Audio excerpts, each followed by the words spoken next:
शादी के लिए अगर लड़की देखने गए हो तो पहली नजर में तो सब परफेक्ट ही लगता है, लेकिन असली कहानी तो शादी के बाद पता चलती है। वैसे ही शोरूम में खड़ी गाड़ी दिखने के लिए तो बहुत परफेक्ट दिखती है, लेकिन रोड पे चलाने के बाद आपको पता चलेगा कि वो रिश्ता निभा पाएगी या नहीं। वैसे मेरा और विदा का रिश्ता तो सिर्फ 10 दिन पुराना है। तो चलिए सुनते हैं इस नए प्यार की कहानी, थोड़ी स्वीट थोड़ी salty. Hello everyone, welcome back to better drive. My name is Aditya and we are seeing today Vida VX2 plus. चलिए सबसे पहले चाबी से शुरू करते हैं। इसकी चाबी देखोगे तो आपको पता चलेगा, जैसे ही आप 30-40 हजार की कोई इलेक्ट्रिक बाइक लेके आते हो अपने बच्चों के लिए, उसकी चाबी भी इससे बढ़िया आपको मिल जाएगी। इसकी फील एंड फिनिशिंग की बात करूँ तो ओवरली डिजाइन लगता है। इस प्राइस रेंज में अगर हम कीलेस एंट्री भी एक्सपेक्ट नहीं करें तो एटलीस्ट डंकी की एक्सपेक्ट कर सकते हैं हीरो की तरफ से। की का तो डिजाइन मुझे अच्छा लगा नहीं, बात निकली है क्वालिटी की तो और थोड़ी बातें कर लेते हैं। सबसे बड़ी दिक्कत है फिट एंड फिनिशिंग की। अगर मैं दिखाऊं, इस गाड़ी को 20 दिन हुए लेके, अगर आप देखोगे मैं इसको हिलाता हूँ, ब्रेक लीवर भी साथ में घूम रहा है। इसमें कुछ टेक्निकल फॉल्ट नहीं है, लेकिन अगर कंपनी डिलीवरी देते वक्त इसका इंस्पेक्शन अच्छे से करे, सारे बोल्ट्स वगैरह अच्छे से देखे, तो शायद ये चीजें अवॉइड की जा सकती है। फिट एंड फिनिशिंग यहाँ पे भी नहीं है, की में भी नहीं है। और एक चीज यहाँ पे फिट एंड फिनिशिंग की इशू है, वो है इसका बूट। में इसको जल्दी से ओपन कर लेता हूँ, ये बहुत फ्लिमजी है। अगर मैं इसको ओपन करना भी चाहूँ तो फर्स्ट ट्राई में मैं इसको ओपन नहीं कर सकता। अब देख सकते हो, मैं बहुत हार्ड प्रेस करने के बाद में भी ओपन नहीं हो रहा है। 2 hours later.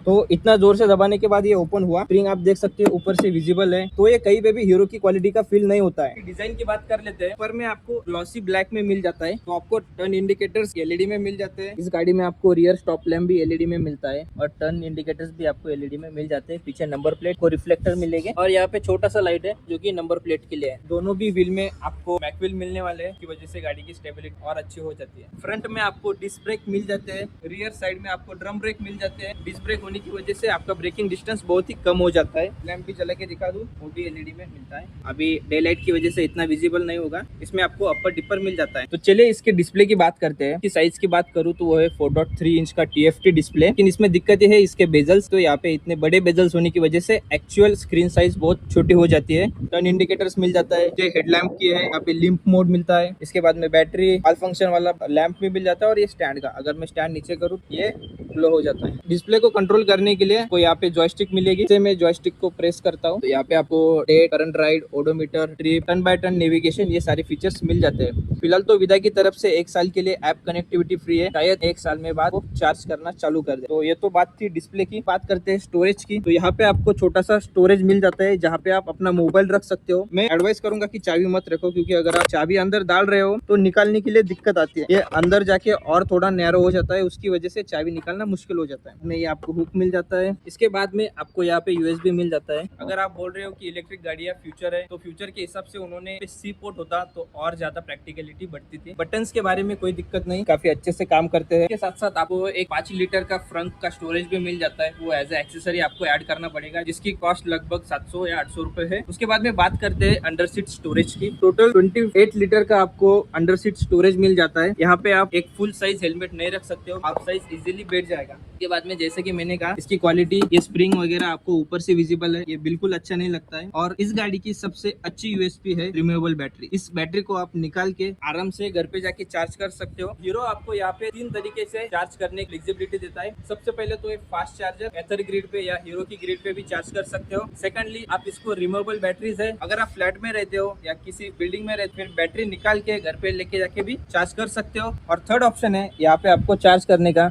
तो अगर आपकी बैटरीज गाड़ी में रखी है और आपको सोसाइटी में या फिर पार्किंग में ऑप्शन है कि आप चार्ज कर सकते हो, ये कुछ आपको चार्जिंग के ऑप्शंस मिल जाते हैं। अगर इसकी बैटरी कैपेसिटी की बात करें तो आपको 3.4 किलोवाट आवर की 2 बैटरीज मिल जाती है। इसका मतलब 1.7 किलोवाट आवर ईच। तो इसको चार्ज करने के लिए अगर आप फास्ट चार्जिंग पे चार्ज कर रहे हो तो 0 to 80% 1 घंटे में चार्ज हो जाएगी। एथर ग्रिड या फिर हीरो की ग्रिड पे आप इसको चार्ज कर सकते हो। इस गाड़ी की IDC रेंज वैसे 142 किलोमीटर की है। को टोटल 3 मोड मिल जाते हैं, इको मोड, राइड मोड और एक स्पोर्ट्स मोड। अगर मैं इको मोड में बात करूँ तो लगभग आपको 100 किलोमीटर की रेंज मिल जाएगी। राइड मोड में आपको लगभग 80, स्पोर्ट्स मोड में लगभग 60 या 65 की आपको रेंज मिल जाती है। अगर आप मैक्सिमम स्पीड पे चलाते हो उस हिसाब से आपकी रेंज भी कम हो जाएगी। और अगर आप इको मोड में भी अच्छे से चलाते हो तो उस केस में आप 100 से भी ऊपर इसकी रेंज क्लेम कर सकते हो।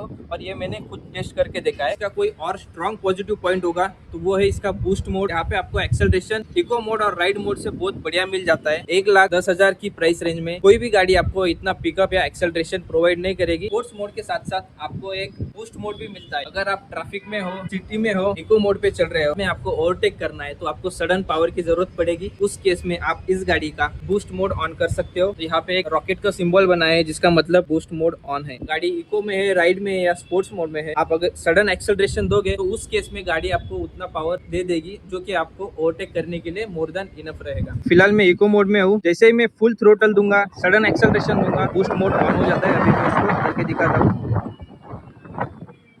रेड दिखता है स्क्रीन पे, आपको पता चल जाएगा कि गाड़ी का बूस्ट मोड ऑन हो चुका है। आपको 6 किलोवाट आवर की PMSM मोटर मिल जाती है। अगर बारिश में भी जाते हो, अगर आप देख सकते हो ये यहाँ तक उस दिन पानी में थी, तभी भी गाड़ी में कोई हिकअप्स वगैरह नहीं है। ये यूरो ग्रिप कंपनी के टायर है। अगर इसका टायर प्रोफाइल की बात करूँ तो 180 12 इंच के आपको अलॉय व्हील मिल जाते हैं। तो चलिए बात करते हैं फाइनल वर्डिक्ट की। अगर आपका बजट 1,10,000 के आसपास है, आप ऐसी गाड़ी देख रहे हो जो कि सिटी में भी आपको फन टू ड्राइव लगे, तो उस केस में आप इस गाड़ी को देख सकते हो। इस गाड़ी का और एक प्लस पॉइंट है इसकी रिमूवेबल बैटरीज। अगर आपकी सोसाइटी में ऑप्शन नहीं है चार्जिंग का नीचे पार्किंग में, तो उस केस में ये गाड़ी आपके लिए आइडियल फिट हो सकती है। इसकी राइडिंग क्वालिटी की बात करूं तो वो भी बहुत लाजवाब है। टर्न वगैरह पे ये गाड़ी आपको अच्छा सा कॉन्फिडेंस देती है। इसकी डिसएडवांटेज की अगर मैं बात करूं वो है इसकी क्वालिटी, मटेरियल की क्वालिटी, फिट, फिनिशिंग आपको up to the mark feel नहीं होती है। आपको हीरो वाली फीलिंग बिल्कुल आने वाली नहीं है इस गाड़ी को लेकर। अगर आप कोई ऐसी गाड़ी लेना चाहते हो जो आपको इकोनॉमिकल भी हो, आपके बजट में बैठे, फन टू ड्राइव हो, और कहीं पे आप अगर लग्जरी पे कॉम्प्रोमाइज कर सकते हो, तो आप इस गाड़ी को कंसिडर कर सकते हो। जो लग्जरी आपको एथर में मिल जाती है, iQube वगैरह में मिल जाती है, उस तरह का आपको फील नहीं आने वाला। आपको लग्जरी में 10-15 हजार रुपए एक्स्ट्रा पे करने पड़ेंगे, जो कि आप इस गाड़ी के लिए सेव कर सकते हो। बाकी हीरो का नाम तो है ही। वीडियो अच्छा लगा तो चैनल को जरूर से सब्सक्राइब कीजिए। अगर अच्छा ना भी लगा हो तो बेटर ड्राइव के शादी मंडप में खाना खा के जाना, और शगुन के तौर पर एक सब्सक्राइब तो बनता है। चलिए मिलते हैं अगले वीडियो में।